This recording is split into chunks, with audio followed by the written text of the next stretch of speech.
अस्सलाम वालेकुम दोस्तों, कैसे हैं आप सब। मैं हूं हसनैन ख़ान और आप देख रहे हैं हसनैन ख़ान फूड सीक्रेट। आज मैं आपसे शेयर कर रहा हूं रमज़ान स्पेशल इमली और आलू बुखारे की चटनी। जैसा कि रमज़ान उल मुबारक करीब है और रमज़ान की तैयारी पहले से शुरू कर दी जाती है, तो मैंने सोचा आपसे ऐसी चटनी की रेसिपी शेयर की जाए जिसे आप बेशुमार चीज़ों के साथ इस्तेमाल कर सकते हैं। इस चटनी को आप दही भल्ले, समोसा चाट, चना चाट, रोल के साथ इस्तेमाल कर सकते हैं। तो स्टार्ट करते हैं। बिस्मिल्लाहिर्रहमानिर्रहीम। यहाँ पर मैंने ली है 250 ग्राम इमली। इमली लेते वक्त आपने इस बात का ध्यान रखना है कि इमली सूखी या इसका कलर बहुत ज़्यादा काला ना हो, वरना इसकी चटनी अच्छी नहीं बनेगी। थोड़ा सा चम्मच से इमली को हमने तोड़ लेना है।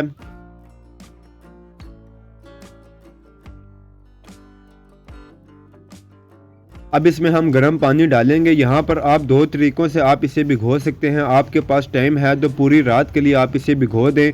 अगर आपको जल्दी बनानी है तो गर्म पानी डालकर 2 घंटे के लिए आप इसे भिगो दें।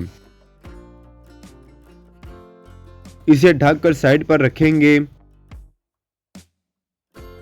अब एक और बाउल लेंगे और 200 ग्राम आलू बुखारा लेंगे।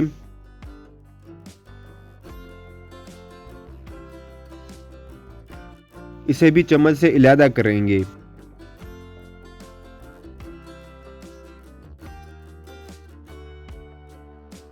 इसमें भी गर्म पानी डालेंगे। ढककर इसे भी हमने 2 घंटे के लिए भिगो देना है। 2.5 घंटे इसे भीगे हुए हो चुके हैं। पहले हम इमली में से गुठलियां निकालकर इसका पल्प अलग करेंगे।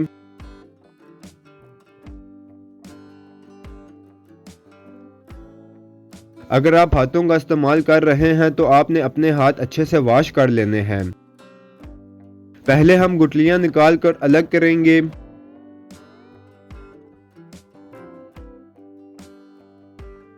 फिर इमली के पल्प को एक बार छन्नी से छान लेंगे ताकि इसमें जो कचरा वगैरह हो वो भी अच्छे से साफ हो जाए।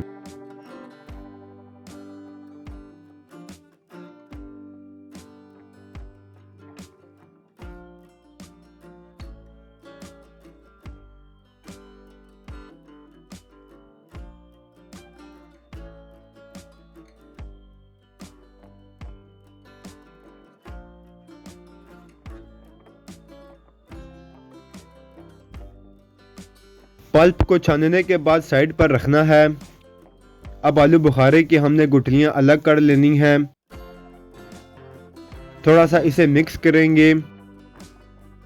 अब इसकी गुठलियां निकालकर अलग कर लेंगे।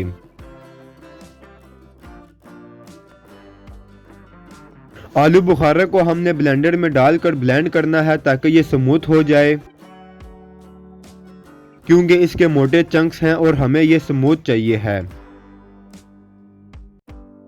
अब इसको हम पकाना स्टार्ट करेंगे। कढ़ाई में पहले इमली का पल्प डालेंगे। बाउल में थोड़ा सा पानी डालकर बाउल को हम अच्छे से साफ करेंगे। अब इसमें आलू बुखारे का पल्प डालेंगे। पहले इसे हमने मिक्स कर लेना है। अब इसमें अगर पानी की ज़रूरत है तो इसमें थोड़ा सा पानी डाल देंगे। फ्लेम को हमने मीडियम रखना है। अब इसमें 200 ग्राम शक्कर डालेंगे। 50 ग्राम इसमें चीनी डालेंगे, क्योंकि ये खट्टी मीठी चटनी है तो इस बात का ध्यान रखना है कि ये थोड़ी सी मीठी लाजमी हो। इसे मिक्स करेंगे ताकि शक्कर और चीनी दोनों मिक्स हो जाएं।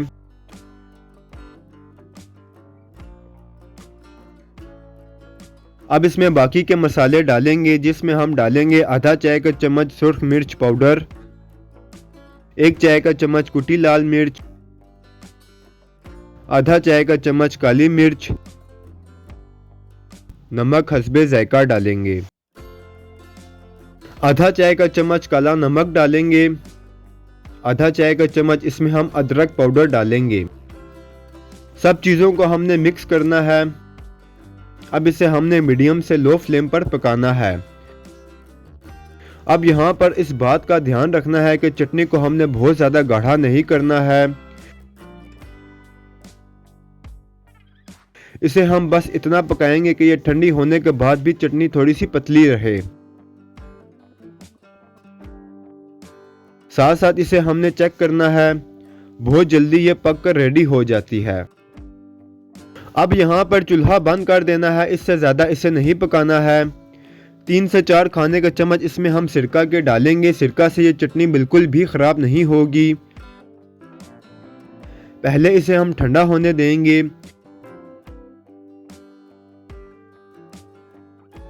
ठंडी होने के बाद ये इतनी गाढ़ी हो जाएगी।